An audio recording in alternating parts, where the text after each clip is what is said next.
Bonjour à toutes et tous et bienvenue pour ce webinaire du Club RSE. Donc, on est ravis de vous accueillir sur un thème qui est plutôt un thème social, finalement, un thème de management. C'est important pour le Club RSE, Jean-Pierre va faire une introduction, mais d'alterner sur différents volets du développement durable et de la RSE. Et donc là, ça nous a semblé utile de vous proposer un temps d'échange sur le thème qui est à l'écran. Alors, on va peut-être passer, si c'est possible pour vous, Blandine, de passer à la diapo suivante. Voilà. Donc, l'organisation est la suivante. On va consacrer quelques minutes à l'introduction de cette séance. Ensuite, on passera la parole à Carole Charras, qui est psychologue du travail chez Dialectica, une vingtaine de minutes à propos d'introduction, de mise en contexte. Ensuite, on ouvrira donc à vos contributions. L'idée de ce format, c'est vraiment de susciter du témoignage, de l'échange et voilà, de l'éclairage, de l'apport d'expertise. Donc, on aura une demi-heure dédiée à ce temps-là. Et puis, on réservera 5 minutes de conclusion. On aura l'occasion de faire du lien aussi entre ce qui nous réunit aujourd'hui dans ce webinaire et puis des actions qui sont en œuvre en ce moment au niveau du monde de la propreté, au niveau de la branche. Blandine pourra expliquer, faire du lien avec des outils qui sont en cours de diffusion. Les 4 intervenants que vous aurez l'occasion du coup d'écouter en dehors des contributions que vous pourrez faire dans le temps d'échange, c'est Jean-Pierre Mingard, donc, qui est administrateur du SPENRA, responsable de la commission RSE du SPENRA et dirigeant de Time Propreté. Carole Charras, donc, que j'ai déjà nommé, qui est psychologue du travail chez Dialectica. Blandine Nogent, qui est déléguée régionale du Phare Propreté pour la région Rhône-Alpes-Auvergne-Limousin, et moi-même, donc, qui suis animateur de la commission RSE et qui fait partie de l'équipe du CIRID, donc, qui est un centre de ressources sur le sujet du développement durable. Voilà, ça c'était pour mettre un peu le contexte. Pour interagir, alors quelques bonnes pratiques très rapides. C'est bien de couper vos micros, qu'on fasse tous d'ailleurs quand on ne prend pas la parole. Ça évite, là on a une bonne qualité de son, mais ça permet de la préserver, je pense que c'est très important. Donc voilà, quand vous serez amené à prendre la parole dans la partie d'échange, vous pourrez bien sûr le réactiver, mais c'est une demande qu'on vous fait. Pour des questions aussi de bande passante, je pense que c'est bien d'avoir les caméras là quand on est au démarrage. Ensuite, quand il y a les interventions, je pense qu'on peut les couper. Et puis ça peut permettre aussi de se signaler quand on souhaite prendre la parole, d'allumer sa caméra. Donc voilà, on peut également après couper les caméras en dehors de la personne qui est amenée à intervenir. Ça permet de la mettre en valeur. Une petite zone de chat, d'échange de messages. Donc je vois que vous avez déjà, pour 2 d'entre vous, indiqué vos noms, prénoms et puis votre structure. Donc cette zone, elle est vraiment disponible à tout moment pour pouvoir poser des questions, mettre des commentaires, vous présenter également si vous le souhaitez. Et on s'en servira, on la regardera régulièrement pour pouvoir en tenir compte dans le déroulement de ce webinaire. Le webinaire est enregistré. Donc l'idée étant de pouvoir le mettre à disposition ultérieurement pour des personnes des adhérents du SPENRA qui souhaiteraient avoir accès au contenu des échanges. Je pense que j'ai tout présenté. Je vais te laisser la parole, du coup, Jean-Pierre, pour un petit propos d'introduction. Ouais, bonjour à tous. Merci d'être présents. Donc, effectivement, je pense qu'on a eu un temps où nous avons tous été confinés et le virus est toujours présent, il ne faut pas l'oublier. On sort juste du confinement et pas du virus, il ne faut surtout pas qu'on l'oublie. Et je pense que cette intervention faite par Mme Charras est importante pour nous parce que c'est vrai que remercier, encourager, reconnaître et valoriser notre personnel, c'est quelque chose d'important aujourd'hui. C'est la pierre angulaire quand même de nos entreprises. Donc, on attend beaucoup de vous, Madame Charras, pour nous apporter des idées, voilà, des pistes de réflexion et qu'est-ce qu'on peut mettre en place dans nos entreprises. Et je vous laisse la parole maintenant. Bon, merci de commencer par mettre la pression.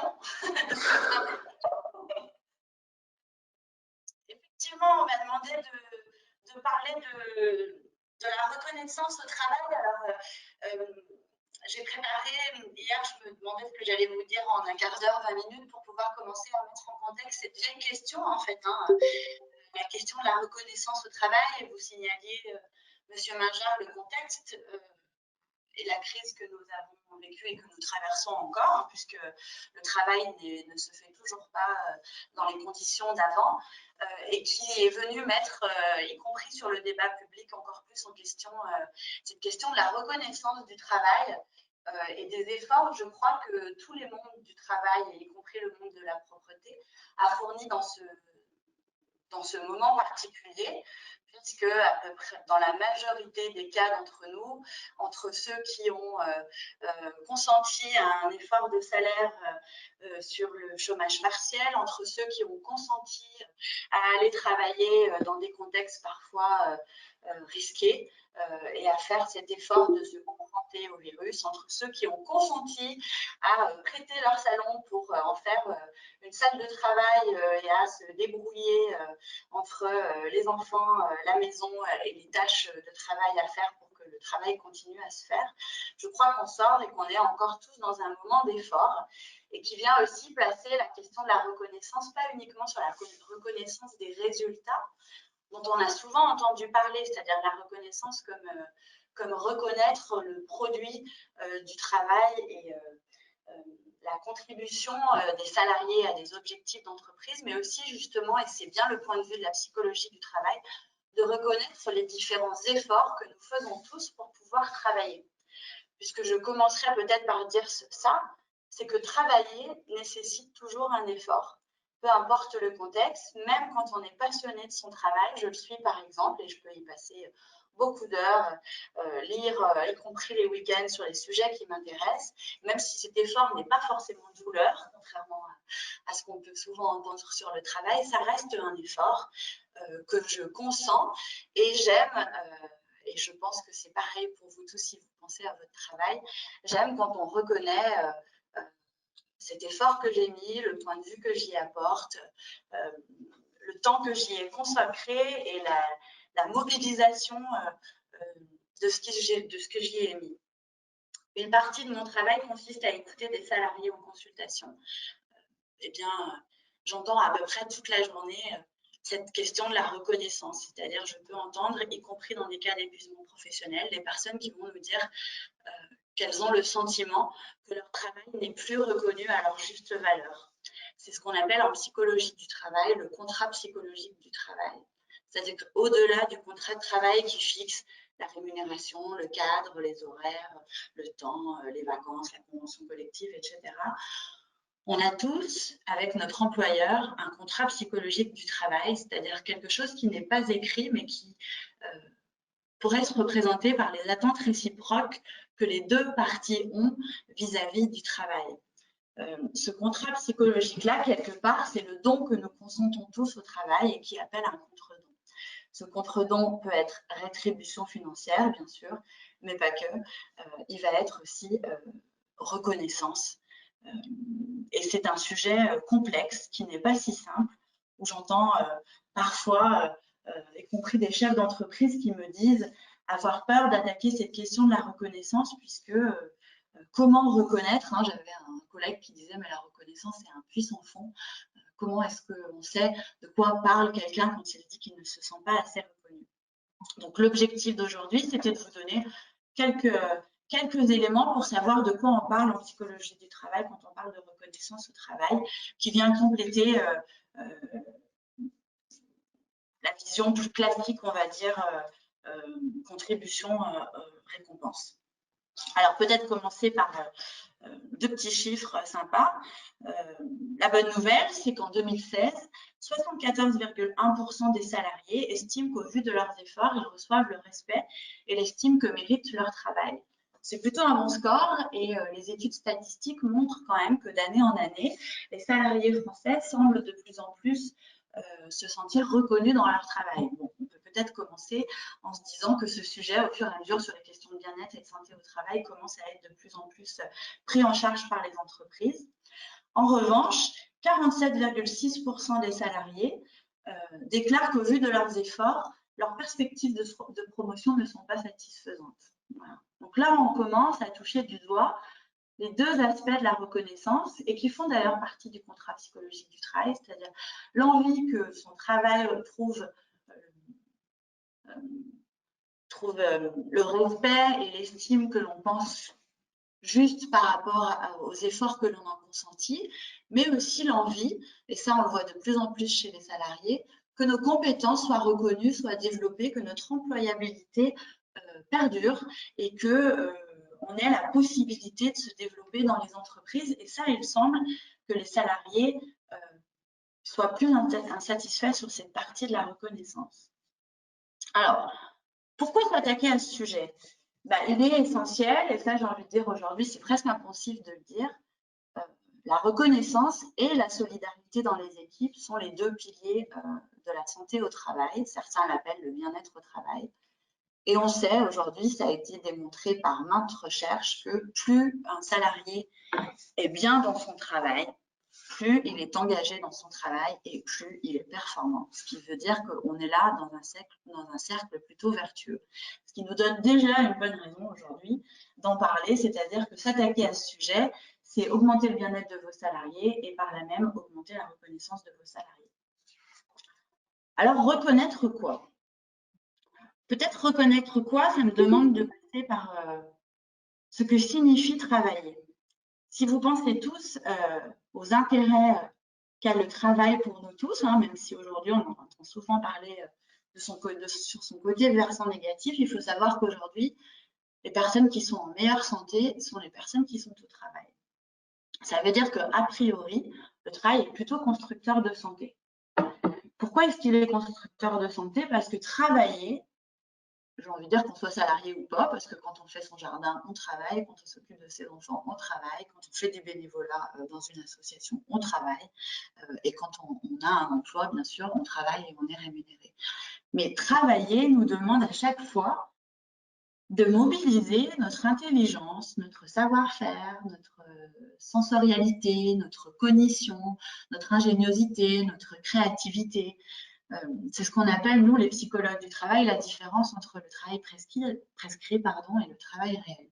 C'est-à-dire que le travail réel, c'est tout ce que vous mobilisez, tout ce que vous faites en dehors de la prescription pour que ça marche.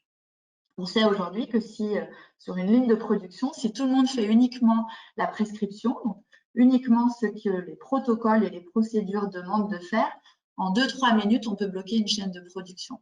Même un ouvrier, où on pourrait penser qu'il a un métier assez, dans sa vision taylorienne, juste d'exécution, va vous raconter à quel point il connaît sa chaîne de production, il en écoute les bruits, il sait comment ses collègues en amont et en aval travaillent et à quel point il se règle pour que la ligne de production fonctionne.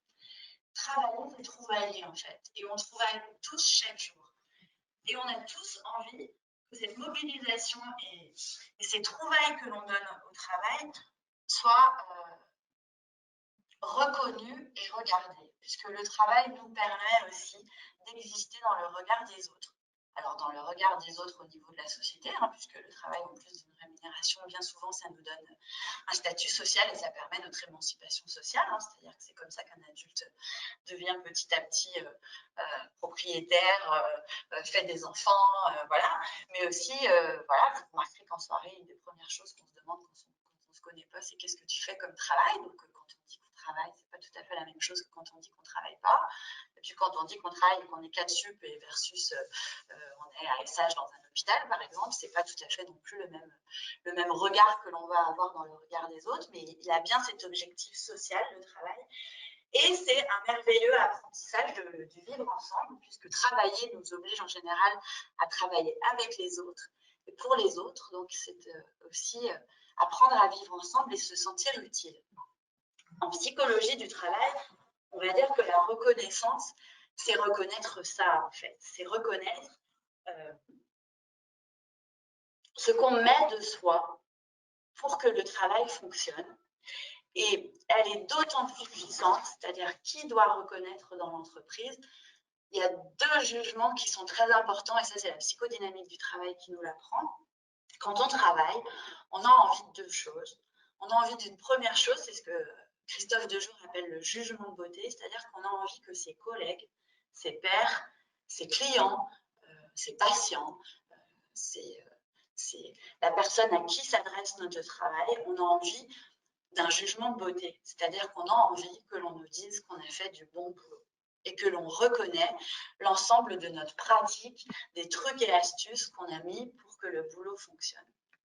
Ça se trouve principalement dans les collectifs de travail et ça fait toujours du bien, notamment je pense à la crise qu'on a vécue, d'entendre, d'avoir une lettre parfois, d'entendre les retours que les collègues ou que les clients pour qui on travaille, clients pris au sens large, puisque ça peut être client interne ou client externe, je pense à toutes les professions qui bien souvent sont pas les plus visibles dans une organisation du travail, mais les fonctions support, les fonctions administratives, tous ceux qui font en sorte que malgré tout aussi le travail se fasse, on prend toujours plaisir à ce que nos collègues nous disent que heureusement qu'on est là, que sur ce dossier on a permis telle et telle chose, qu'on fait appel à nous parce que sur cette expérience on sait qu'on peut faire la différence. Ce jugement-là de beauté est très intéressant, hyper vecteur de reconnaissance et parfois tout aussi important qu'une prime, par exemple.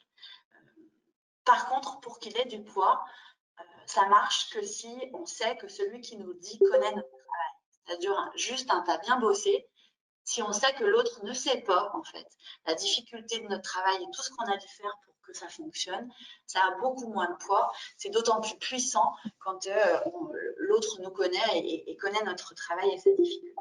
Et puis l'autre jugement très important, qui celui-ci a du poids quand il est donné par les hiérarchiques, c'est le jugement d'utilité. Donc c'est quand notre hiérarchique, qui lui aussi connaît notre travail, puisque dans reconnaître, j'ai envie de dire, il y a la racine du mot connaître, va nous expliquer et nous remercier, nous valoriser sur l'apport qu'on a pu apporter sur telle ou telle chose, sur notre utilité. Donc quand on parle de reconnaissance au travail, en psychologie du travail, on parle de ces deux jugements et on parle vraiment de la mise en avant de l'effort qu'ont fourni les salariés pour que ça fonctionne. Et par effort, ça ne veut pas forcément dire résultat. Et ça, je crois que c'est important puisque bien souvent, les politiques de reconnaissance ne reconnaissent que ce qui a donné un objectif atteint. Et pourtant, il y a des personnes qui parfois ne vont pas pouvoir atteindre l'objectif, pour des raisons subjectives ou objectives d'ailleurs, mais qui pourtant ont eu l'attitude qu'il fallait, se sont engagés dans le travail, ont développé des compétences et des comportements pour que ça fonctionne. Et cet effort-là est bien souvent passé à la trappe et c'est, je dirais, du point de vue de ma pratique, ce qui bien souvent fait le plus mal aux salariés. Du coup, c'est vraiment une reconnaissance fondée en fait sur le travail et sur l'engagement que mettent les salariés à ce que le travail fonctionne. Il y a 4 types de reconnaissance. On va parler de la reconnaissance dite existentielle, c'est-à-dire la reconnaissance de la personne. On pourrait le remettre dans une organisation du travail à la reconnaissance du métier, des différents métiers. Souvent, on nous appelle parce qu'il y a des conflits en entreprise et notamment, on peut entendre plusieurs métiers, le pôle administratif, souvent, on les entend dire que personne ne connaît leur métier et qu'ils ne se sentent absolument pas reconnus. Et reconnaître les différents métiers et l'apport qu'ont ces différents métiers et permettre aux différents métiers de parler, c'est quelque part une reconnaissance existentielle qui est celle qui doit être inconditionnelle, peu importe les efforts et peu importe le résultat, on a tous envie de se sentir reconnus de ce côté-là. Et puis, il y a une reconnaissance qui est plus axée sur les processus du travail. Et là, on va parler à la fois de la reconnaissance de la pratique du travail, donc vraiment la pratique que le professionnel met en route pour que ça fonctionne, et puis de la reconnaissance de l'investissement du travail. Ça, c'est le point essentiel, et je vous le disais tout à l'heure, souvent passé dans l'ombre. Et puis la dernière reconnaissance, qui est la reconnaissance du produit du travail, et là, on va vraiment parler des résultats et des objectifs qui ont été fournis. À la sortie de cette crise du Covid, j'ai raconté cette anecdote la dernière fois. Il y a une personne qui me disait que quand son manager est revenu et qu'ils sont tous revenus sur le lieu de travail, un des premiers mots qu'a dit le manager, c'est « super, maintenant que tout le monde est revenu, on va enfin pouvoir travailler ». Alors, je vois pas vos visages parce que vous êtes tous en caméra cachée, mais la personne qui m'a raconté ça, elle était assez interloquée en fait. C'est-à-dire que pour elle, tout le temps où ils n'avaient pas été au travail, mais dans un travail à distance, ils avaient travaillé. Vous voyez, et j'imagine que quand le manager a dit ça, c'était sous-entendu, on va pouvoir se remettre en route dans l'outil de travail et voir les résultats revenir, ce qui est aussi un discours qui est tout à fait entendable. Mais chez la personne, elle racontait bien à quel point cette phrase pour elle avait été dure à entendre puisqu'elle passait dans l'ombre la somme de choses qu'elle avait fait pendant cette période particulière. La plupart des entreprises ont été encouragées, j'imagine que dans les différents réseaux dans lesquels vous êtes inscrits, à d'abord reprendre le travail en reprenant un temps pour pouvoir à la fois entendre ce que ça avait fait vivre à chacun cette période particulière et puis remercier en fait. Remercier, alors bien sûr que dans plein de métiers et notamment sur les métiers qui ont été fortement exposés, il a été question d'une prime pour pouvoir reconnaître cet effort qui a demandé de prendre des risques, mais de remercier de l'ensemble des choses qu'on a dû faire pour que le travail continue dans un contexte exceptionnel. Du coup, cette phrase de ce manager avait été particulièrement maladroite. Et voilà, je vous laisserai me dire tout à l'heure ce que vous en avez pensé, mais ça avait contribué à mettre le feu à cette équipe. Voilà.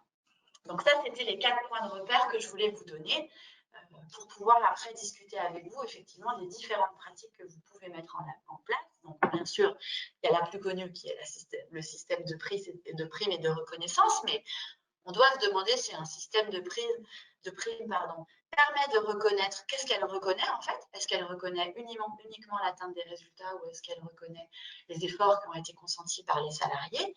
Est-ce qu'elle reconnaît la progression? Est-ce qu'elle reconnaît uniquement les résultats individuels ou les résultats collectifs?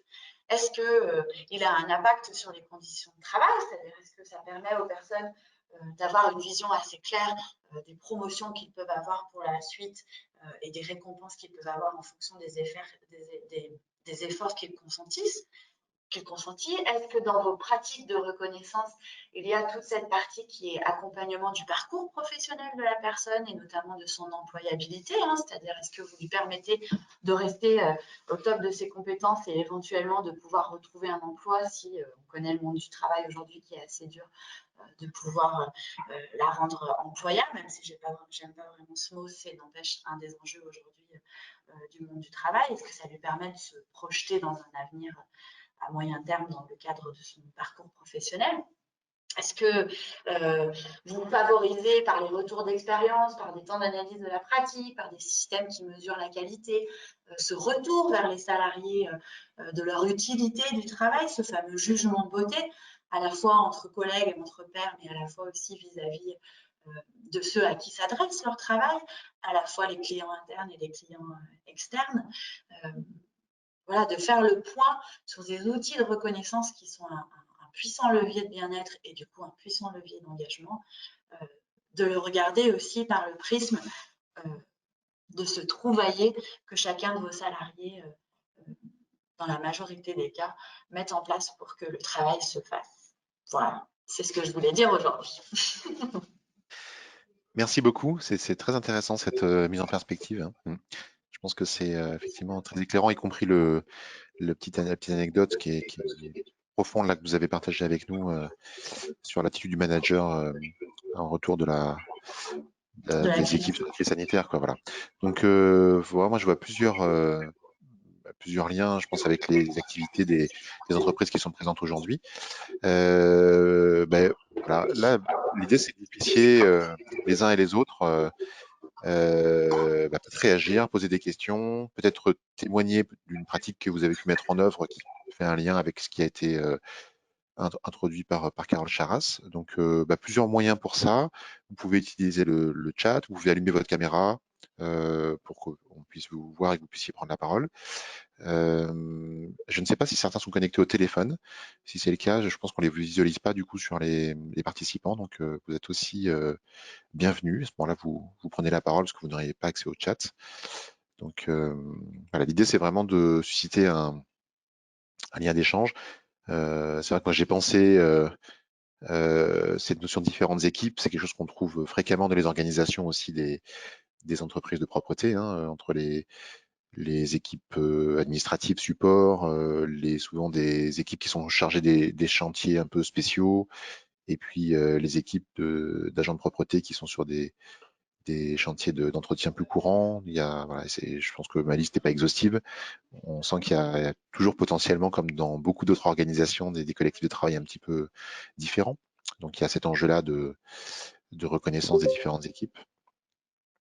Il y a aussi, je pense, sur le retour positif des clients, enfin, du collectif, enfin, de toutes les parties prenantes qui sont autour de l'entreprise. Je pense qu'il y a aussi des choses qui sont intéressantes. On les espère le plus fréquentes possible. C'est pas toujours le cas, mais donc voilà. Est-ce que quelqu'un souhaite poser une question, partager un témoignage?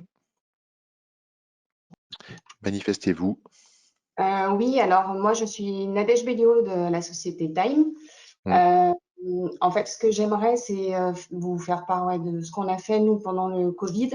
On a fait partir une note en fait à tous les salariés pour les remercier en fait. Autant les salariés qui étaient en télétravail que les salariés qui étaient en poste et même ceux qui étaient en chômage partiel du coup.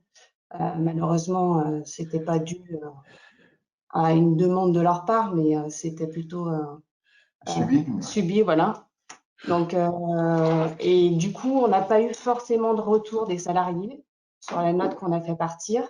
Donc, aujourd'hui, la question qu'on se pose, c'est est-ce que c'est plus de l'écrit, de l'oral? Qu'est-ce qui a le plus d'impact? C'est à moi que vous la posez. Je suis invitée à répondre, c'est ça? Oui, s'il vous plaît. Oui.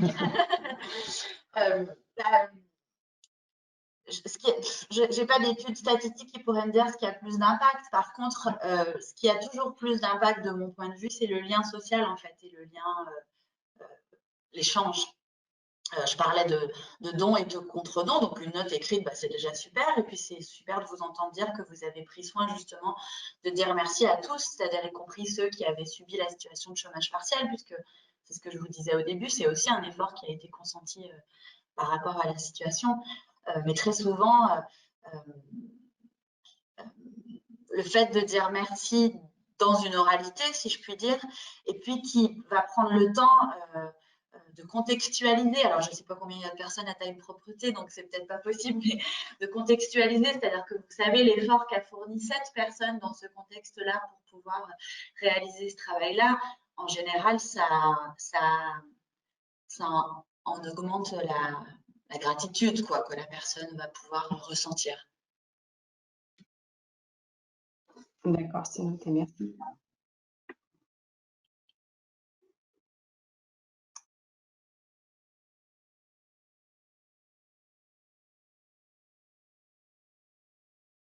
Remets ton micro, James.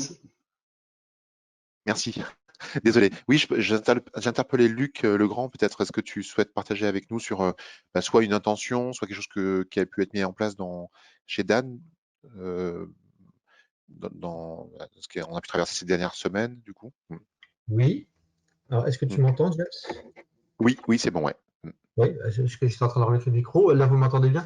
Alors, je viens justement de poser une petite question concernant la prime financière comme étant une reconnaissance d'atteinte d'objectifs ou d'efforts accomplis. Je parlais, est-ce qu'il existe un seuil psychologique de cette prime?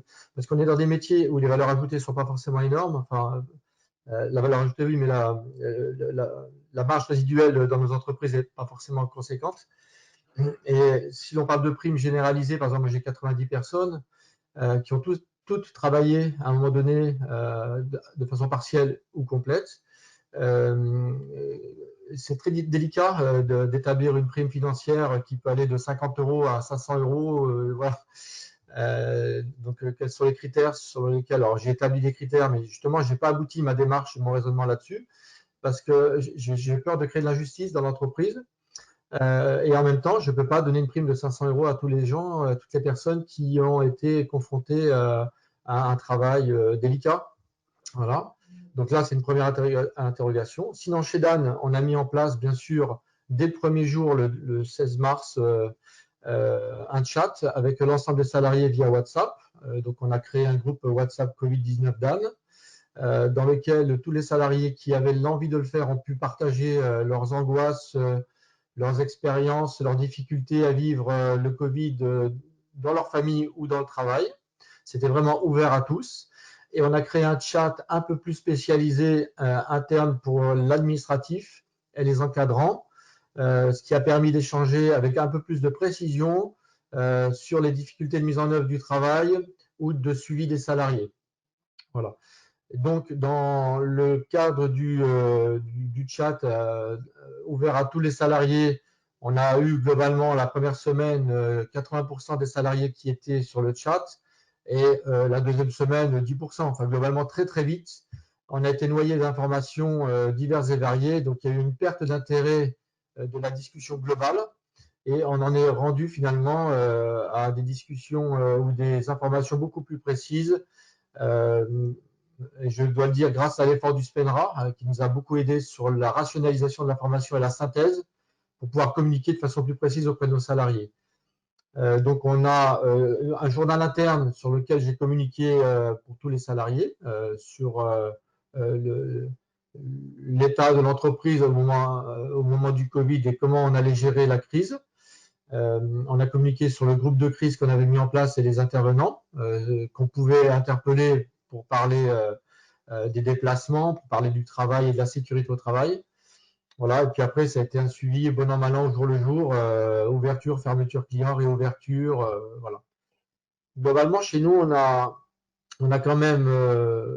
alors, la question de la reconnaissance se pose aujourd'hui. Pourquoi? Parce qu'on a été confronté à deux choses. Les personnes qui étaient à temps partiel et qui étaient en chômage partiel, on a pu leur donner du travail complémentaire pendant le Covid rémunéré.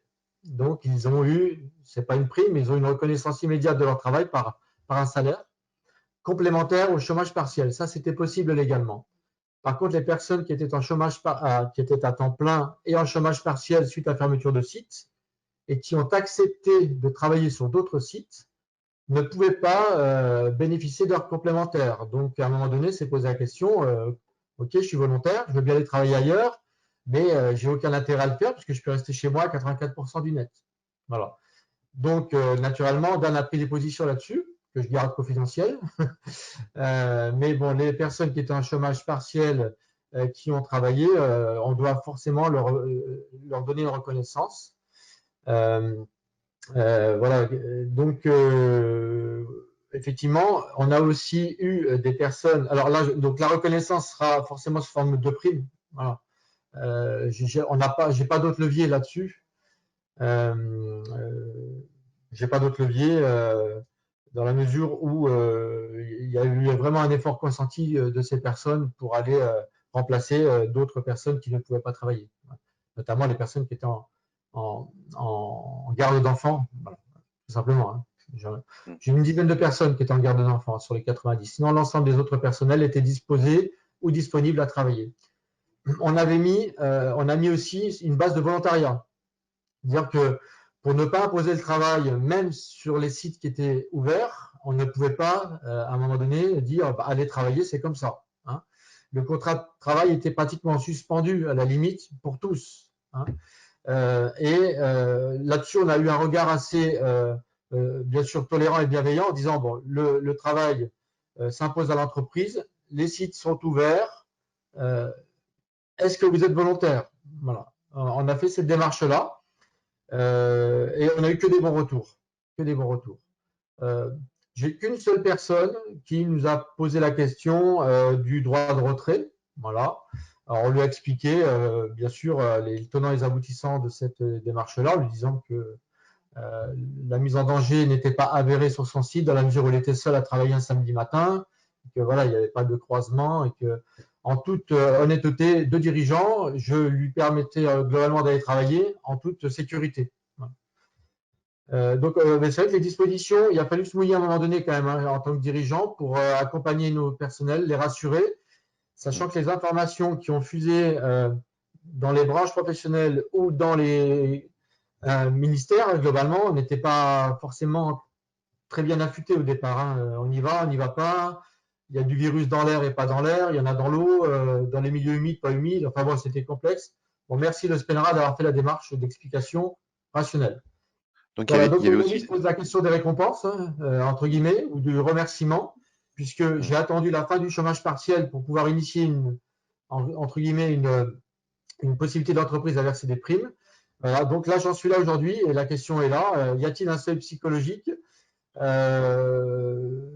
a-t-il, est-ce qu'une reconnaissance de 20 €, 30 € est suffisante pour quelqu'un qui a exposé sa vie, même en travaillant qu'1 heure par semaine, par exemple? Voilà, je ne sais pas. Voilà, la question est posée. La question est posée.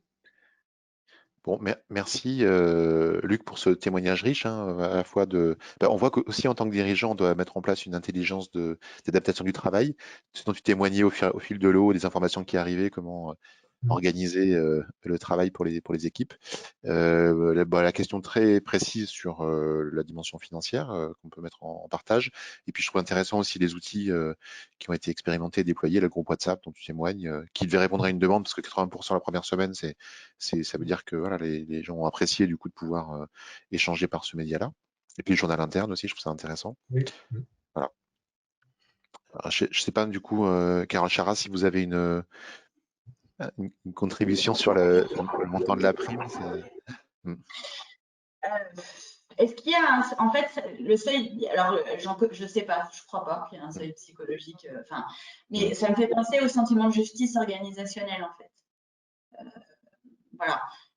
Et là je le vois, je prends le parallèle avec l'hôpital. Alors il se trouve que j'ai un mari infirmier, donc je suis un peu biaisée, mais d'une idée où tout le monde est parti, voilà, dès le début, le gouvernement a annoncé qu'il y aurait un fameux 1 500 € qui serait donné au personnel de l'hôpital. Et on voit 3 mois plus tard que c'est en train de créer de l'injustice en fait, puisque tout le monde n'aura pas 1 500 €. Beaucoup de cas ont été oubliés. D'ailleurs, quid de ceux qui ont été ASH sous-traités, qui ne font pas partie de l'hôpital, mais qui, comme les autres, ont exposé leur vie dans le cadre de l'hôpital. Et c'est bien cette question, du coup, si on donne une prime exceptionnelle, qu'est-ce que l'on reconnaît? Alors, moi, je donnerais un conseil. Si vous avez des partenaires sociaux et des représentants des différents métiers ou des différentes situations, c'est une réflexion que j'aurais aussi collective, c'est-à-dire effectivement, vous ne pouvez pas donner 500 € à tout le monde, mais cette enveloppe, comment est-ce qu'elle peut être distribuée de la manière qui permette le plus possible, puisqu'il y aura toujours des gens insatisfaits, mais le plus possible de faire ressentir de la justice, puisque effectivement toutes les situations ne sont pas pareilles. C'est-à-dire que c'est pas tout à fait, même si on a tous consenti à un effort, vous avez, j'imagine, parmi vos salariés, des salariés qui ont pris des risques, par exemple. Ce qui est, à mon sens, une différence. Il y a des différences dans les efforts qui ont été faits. Donc ça peut laisser sous-entendre qu'il y ait des différences. Ce qui se complexifie, par exemple, à l'hôpital, ce qui a été très bien compris, c'est qu'il y a une différence entre l'AREA et les autres services. Vous voyez, ça, dans la tête des soignants, c'est compréhensible parce que ceux qui ont été en AREA, effectivement, ont vécu des choses plus difficiles et plus dures que les autres. Ce qui est moins bien compris, c'est pourquoi il y a une différence entre une ASH, une AS et un infirmier, puisqu'après tout, tout le monde a croisé le virus, tout le monde a dû être appelé, tout le monde a eu peur de ramener le virus chez soi. Enfin, vous voyez. Donc, et ces réflexions-là, je pense que quand elles sont faites collectivement par les différents représentants des situations, ça va permettre de réfléchir qu'est-ce qui ferait justice collectivement à partir du moment où effectivement l'enveloppe budgétaire n'est pas illimitée. Et puis ça fait penser aussi à votre propos d'introduction sur la puissance de la reconnaissance de l'effort qui a été consenti. Donc vous évoquiez tout à l'heure en disant avec l'importance de sentir que la personne qui a cette reconnaissance, qui apporte cette reconnaissance, elle connaît mon métier ou le contexte dans lequel j'ai fait l'effort. Et ça, donc voilà, vous entendre, c'est au moins aussi important que. C'est aussi, ça remplace pas, mais c'est pas ou, c'est et, absolument. C'est aussi important. Donc, du coup, je trouve que voilà, les outils sont vraiment très intéressants. Alors, j'espère qu'on aura peut-être d'autres témoignages d'entreprises qui sont participantes là, comme le groupe WhatsApp ou le journal d'information. On imagine qu'il y a aussi un rôle à jouer de la part du management, des responsables intermédiaires du management de proximité, pour peut-être pouvoir personnaliser finalement la prise en compte de chaque situation. et pour pouvoir, oui, à ce moment-là, avoir une reconnaissance, un remerciement vraiment adapté pour chacun qui peut venir compléter effectivement la prime. Est-ce qu'une autre entreprise serait OK pour peut-être intervenir, témoigner? Je pense à l'entreprise OCS qui est représentée apparemment avec 2 personnes. Est-ce que vous accepteriez du coup, peut-être soit de poser une question complémentaire, soit de partager sur quelque chose que vous avez pu mettre en place?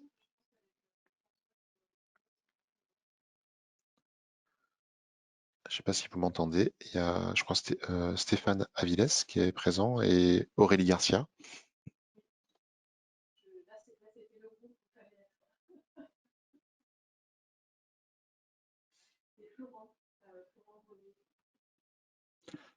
Il y a aussi l'entreprise STM. Je pense que c'est Monsieur Bernard Paulet qui est peut-être. Est-ce que vous voulez partager une question, pareil, voilà, une partie de témoignage ou d'intention que vous avez envie de choses que vous avez envie de mettre en place ou de questions qui se soulèvent comme c'était le cas pour Luc Legrand.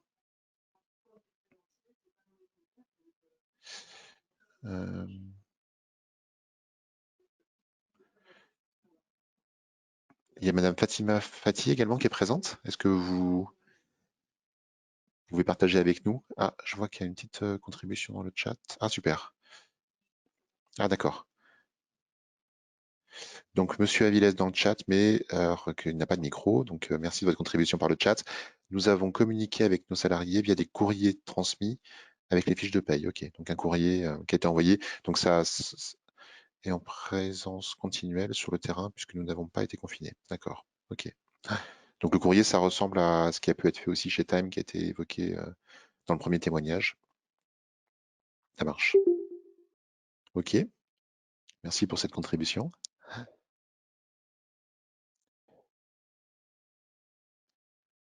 Du coup, est-ce que chez Time Propreté, ça vous suscite voilà, des idées ou des réactions sur cette partie reconnaissance un peu finalement contextualisée, qui est adaptée aux différentes équipes qui ne sont pas forcément traitées de la même façon, je pense, dans l'entreprise, qui n'ont pas les mêmes enjeux peut-être, entre l'entretien courant, les travaux spéciaux, l'équipe administrative, qui à mon avis a dû rester sur le pont certainement tout le temps aussi.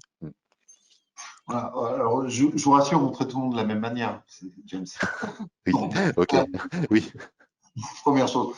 Non, effectivement, au-delà de ce que partageait Nadège tout à l'heure sur les notes au salarié qu'on a fait, on a profité pour remercier tout le monde, même les gens qui ne pouvaient pas être présents de façon contrainte. Effectivement, pour répondre à mon confrère, on a mis un système de primes en place, et ce, dès le mois de mars, effectivement, sur la paye de mars. Bon, le choix a été fait de se dire, on va le donner aux gens, effectivement, qui étaient sur le terrain. Voilà, il faut quand même mettre des critères bien spécifiques. Hein. Les critères qu'on avait mis, c'était un montant que je garderai à discrétion, par contre, qui effectivement s'est fait au prorata temporis de leur temps de travail, et s'ils étaient présents sur le terrain. Voilà pour la récompense financière. On a dû gérer d'autres problématiques parce que beaucoup de nos salariés ont entendu parler de la prime de 1 500 €. Alors là, on est sur de l'imagerie collective. Tous pensaient que cette prime de 1 500 €, chaque entreprise allait la toucher pour chaque salarié. Et ben, je peux vous dire que ça a été quelque chose. Et là, je remercie mon staff administratif, Nadège de Soumira chez nous. Ils ont dû démystifier tout ça. Parce que tout le monde s'attendait à toucher 1 500 € parce que le patron avait touché 1 500 €. On a eu affaire à beaucoup de choses là-dessus. Après, ça, c'était pour les parties financières. L'autre partie qui a été difficile aussi pour nous à gérer, et je pense qu'elle le sera encore demain, parce que, comme je dis, on est sorti du confinement, mais pas du Covid, loin de là, c'est la gestion des peurs de chacun. On ne peut pas les juger. Les peurs, je pense qu'elles ne se jugent pas, mais c'est quelque chose qui est très difficile à maîtriser. Je pense que c'est là où on a le plus de difficultés, c'est maîtriser ces peurs.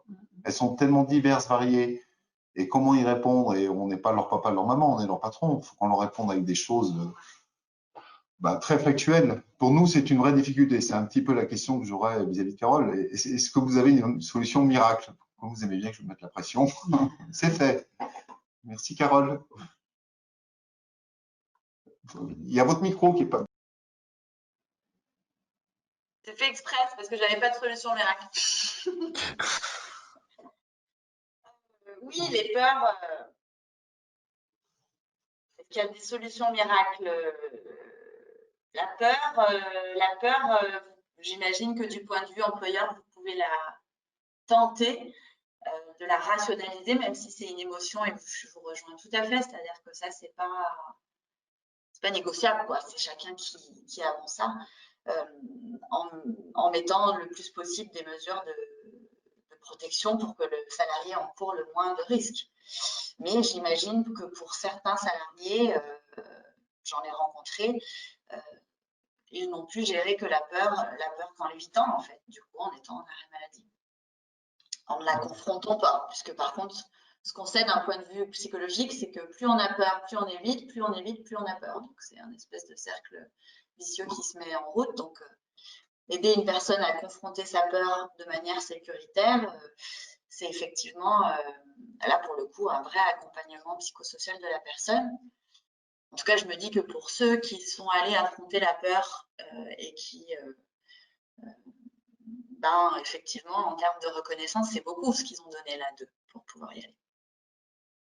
Et puis, on a le double problème aujourd'hui, c'est qu'il faut restaurer l'apport parce que les gens ont tendance à trop se libérer et le virus, il court toujours. Parce que les masques, on a tendance à les mettre plutôt sur la tête ou autour du cou. C'est joli autour du cou, il y en a qui sont très beaux. Voilà. Et là, au contraire, je me dis, il faut qu'on réinstaure un peu cette peur du virus aussi, ou cette notion du virus qui court toujours. Et là, on commence à être confronté à une difficulté. Pour beaucoup, le virus a disparu. Oui, mais ça, on le voit dans la rue, j'ai envie de dire. Enfin, il suffit de sortir là pour se rendre compte qu'effectivement, là où on a tous eu peur, et au début, ça nous a mobilisés, j'ai envie de dire, de manière positive, c'est-à-dire qu'on a mis en place, justement, chacun, tout le monde a été étonné de la docilité du peuple français, mais il a eu peur, je crois, donc on a su mettre en place des mesures barrières. Là, il y a quelque chose qui se relâche. Et comme vous dites, on est déconfiné, mais on n'est pas sorti d'un contexte, et notamment dans notre cas de ce qu'on se dit aujourd'hui, d'un contexte de travail qui doit travailler avec la présence de ce virus. Merci de votre réponse. Alors, ce qui est intéressant, parce que là, on voit que finalement, on est amené à contextualiser, et c'est normal, avec le contexte de crise qui est très particulier, c'est que ça met sous tension, j'ai l'impression, des fonctionnements de l'entreprise, des manières d'interagir qui finalement sont interrogées tout le temps, mais le contexte de crise les met sous tension et les rend encore plus utiles. Et ça, c'est intéressant parce que du coup, ça donne aussi le sens à le fait d'avoir traité ce thème dans le cadre d'un webinaire du club RSE du SPENDRA et de la branche propreté, parce que finalement, ça fait écho à tout un volet d'actions que les entreprises peuvent mener sur la dimension sociale. Donc, dans la partie la responsabilité sociétale des entreprises, il y a tout un volet qui concerne la dimension plutôt environnementale et il y a toute une partie qui concerne plutôt le volet social. Et effectivement, on touche bien là à de l'organisation du travail, à des relations sociales, des modes de management, de la façon de communiquer avec les équipes qui concernent plus largement la RSE. Peut-être que Blandine, vous voulez prendre la parole sur puisse faire du lien avec des choses qui sont organisées actuellement au sein de la branche sur ces sujets. Alors, il y a une contribution aussi dans le chat. Donc, alors, de Fatima Fati qui n'a pas de micro non plus. Tout ce que nous n'avons pas vu aujourd'hui tout ce que nous avons vu aujourd'hui est inspirant afin de le mettre en pratique au sein de notre société. En effet, rien de formel n'a été mis en place en interne pour reconnaître le travail. Une partie de nos agents ont continué de travailler tandis qu'une minorité a été en chômage partiel. Ok. Oui, c'est vrai que dans le traitement de l'urgence, parfois, il y a une focalisation sur le fait de maintenir l'activité, de trouver des solutions de court terme. Et moi, j'ai trouvé vraiment très intéressant d'avoir pu insister dans l'introduction sur l'intérêt, l'importance des paroles qui peuvent être prononcées individuellement auprès de chaque salarié. Donc, il y a des choses collectives, des courriers, un journal interne qui peuvent être mis en place, mais tout ce que vous pourriez déployer directement ou avec les équipes d'encadrement pour faire les équipes, ça sont effectivement très, très importants et intéressants.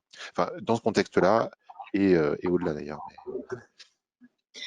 Donc juste, oui, pour faire le lien, d'un point de vue branche, je pense que vous avez tous vu passer les campagnes de promotion, de remerciements qui ont circulé. donc il y a eu un spot publicitaire en sortie de confinement, donc qui a été diffusé sur France Télévisions. Donc là, c'était vraiment un remerciement auprès des agents, des chefs d'équipe, voilà, qui ont œuvré durant la période de crise, quand effectivement l'ensemble des personnes étaient confinées. Et puis en amont, il y a eu plusieurs campagnes sur Instagram, les héros du quotidien. Il y a eu 5 épisodes. Il y a eu aussi tout un qui continue. D'ailleurs, je suis agent de propreté, je combats aussi le virus. Donc, ça, ce sont voilà, à l'échelle d'une branche des messages pour alerter aussi, je dirais, le grand public. Hein. On a vu qu'il a effectivement interagi par rapport au personnel soignant. Et donc, c'était aussi un moyen, je dirais, de remercier vis-à-vis du grand public, nos agents voilà, qui sont intervenus pendant la période de confinement. Alors moi, je voulais juste, alors je sais pas, il y a peut-être un autre message, non, je vois apparaître. Ah oui, d'accord, de STM. Nous avons envoyé effectivement régulièrement des notes de service aux salariés pour les informer et les remercier.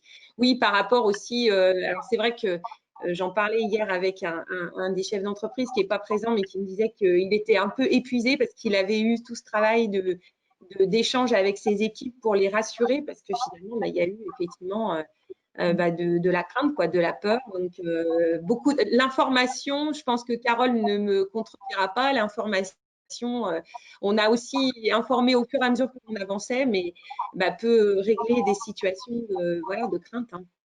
Luc Legrand, qu'est-ce qu'il nous partage aussi? Autre mode de reconnaissance, après ouverture des restaurants, nous avons partagé un repas avec les administratifs et les encadrants. Très sympa pour rendre heureux. Oui, très sympa pour rendre heureux, et puis très sympa pour dire merci en fait. Et puis, l'autre fois, je passais à côté d'une entreprise, il y avait une banderole, il y avait écrit « On ne peut plus se serrer les bras, mais on peut se serrer les coudes ». Voilà, c'était rigolo, ça me fait penser à ça. C'est aussi une façon de se serrer les coudes et de faire collectif qui a traversé un moment particulier où tout le monde est content de se voir et d'être là et se dit merci. Bien sûr, vous voyez, ça c'est hyper important, par exemple. Et puis STM qui nous témoigne effectivement d'une prime qui a été versée donc aux personnes qui étaient en temps plein et au prorata pour les personnes à temps partiel, pour les remercier, les encourager. Oui, effectivement, on regarde en plus de peut-être voilà, une période peut-être à venir où on aura besoin de réintervenir, on verra. Donc, c'est bien d'encourager pour la suite. L'idée, c'était de faire le lien effectivement avec les sujets de RSE. Ce volet-là, il n'est pas décorrélé, bien sûr, je dirais, de la politique RSE que l'on porte, de la stratégie au niveau de la branche. Alors, je vais essayer de vous faire partager rapidement. Alors, tac, il faut que j'aille partager mon autre écran. Partager, non. Alors là, je crois que je suis sur un écran noir. Hop. Alors, est-ce que je vais pouvoir… je suis toujours sur le même outil. Voilà.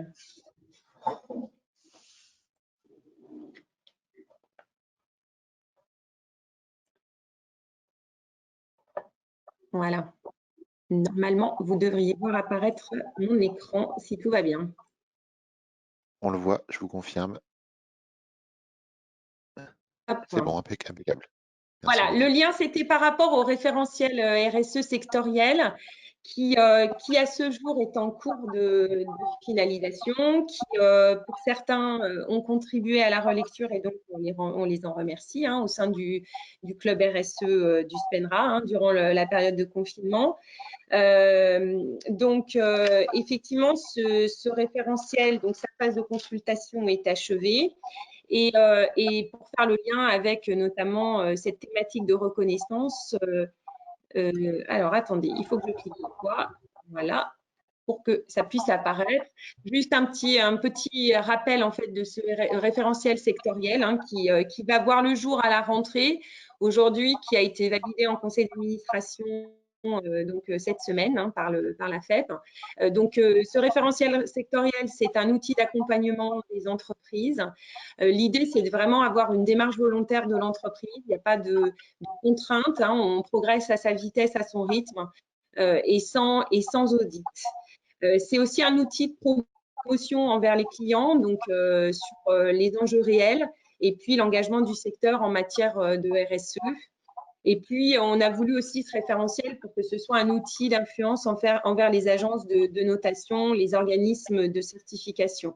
Donc, juste pour faire un petit rappel historique, on va dire, de 2019. 2019, on avait lancé effectivement une étude sur la stratégie RSE où on avait interrogé l'ensemble de nos parties prenantes, donc que ce soit les institutionnels avec qui on travaille, nos clients, bien sûr les entreprises de propreté. Et au regard de cette étude, il était ressorti effectivement d'avoir une base de référentiel. D'où ce travail que nous avons mené en début d'année 2020 et qui va paraître là à la rentrée de septembre. Donc, comme je le disais, hein, ce référentiel ne donne pas lieu à l'attribution d'un label. Donc, il n'est pas prévu de dispositif d'audit hein, pour éviter justement la contrainte. Et ça a bien été voilà, fait remarquer. Et donc, ce référentiel, c'est une déclinaison de l'ISO 26000 à notre secteur. Donc, qui peut aider l'entreprise dans sa démarche de labellisation si l'entreprise le souhaite. Donc de labellisation vers les organismes certificateurs que sont l'AFNOR, Bureau Veritas et autres, qui sont également alignés sur l'ISO 26000. Donc l'idée de ce référentiel, c'est effectivement une fois qu'il sera communiqué, diffusé, c'est de pouvoir en assurer la promotion auprès, je dirais, de l'ensemble de nos parties prenantes de manière assez large. Juste pour revenir, la manière dont il a été élaboré, donc au national, il y a eu un comité de rédaction hein, d'une dizaine d'entreprises. Donc, avec une consultation large durant la période du 23 mars. Alors, ça a été plus loin que le 20 avril. On a décalé du fait de la période, hein, du contexte. Donc, les entreprises de propreté qui ont contribué à cette relecture et puis les parties prenantes. Pour vous donner un ordre d'idée, on a plus de 70 personnes qui ont contribué à la relecture, dont dans les institutionnels, le ministère de la Transition écologique et solidaire. Et puis, la Direction générale des entreprises à Bercy aussi a pris le temps de relire notre référentiel et à faire voilà, ses remarques. Donc, pour vraiment donner du poids à ce référentiel sectoriel, voilà, on a tâché, et en région, hein, puisque la l'unité régionale sur notre région a relu, et le ministère du Travail en région, qui est la directe régionale, a effectivement contribué à la relecture sur les points où ils avaient compétence, bien sûr. Donc, ce référentiel, il se veut simple, lisible, accessible. Et l'idée, c'est de le décliner en outils pratiques. Alors, dans les enjeux, pourquoi je vous fais le lien avec la thématique d'aujourd'hui, c'est qu'on a 4 grands thèmes. Hein. Le grand thème premier, c'est la vision et la gouvernance. Le deuxième touche les ressources humaines et l'engagement social. Donc, on y vient. Il y a bien un lien direct avec notre thématique de ce matin et notamment sur la question 8, sur la question d'attractivité de notre entreprise, du métier, sur l'intégration, sur aussi la fidélisation de nos salariés. En question 13, ça fait le lien avec la qualité du dialogue social. Je pense que ça a été largement dit, mais effectivement, dans le dialogue social, il y a le dialogue social de l'entreprise qui peut être formalisé, mais pas que. Et dans ce référentiel, l'idée, c'est de pouvoir effectivement, vous puissiez valoriser le dialogue que vous mettez en place avec vos collaborateurs, que ce soit voilà, sous forme, je dirais, on va dire un peu formelle de par les organisations représentatives, mais pas que, voilà, pour échanger. Et donc, au regard de vos pratiques, on voit bien que là, vous avez tous œuvré indirectement dans la qualité du dialogue social. Donc ça, c'est des choses que vous pouvez après valoriser dans le référentiel sectoriel de la propreté qui sortira en septembre. Le troisième thème, c'est l'engagement environnemental. Et puis, le quatrième thème, l'engagement sociétal. Donc, vous voyez qu'on est bien en phase avec voilà, cette thématique. Elle n'est pas décorrélée, bien sûr, de nos ambitions et de notre stratégie. Bon, pour revenir, on vous laissera, je pense que dès lors que ce référentiel sera publié, on prendra le temps de vous expliquer effectivement comment il a été construit. Mais voilà, on a effectivement ces 4 grands thèmes avec toutes ces questions donc, au nom de 18, et puis une grille de maturité en fonction de là où vous en êtes, de l'avancement que vous avez pu avoir sur certains sujets. On a estimé 4 niveaux de maturité par rapport à chaque thématique, chaque sujet, pour vous permettre de vous évaluer et puis de vous mettre en place un plan de progrès selon votre rythme. Et tout ça pour dire que, effectivement, l'idée, c'est de ne pas en rester là sur ce référentiel, mais c'est de pouvoir déployer une offre à destination des entreprises que vous êtes. Donc, la publication, c'est la prochaine étape.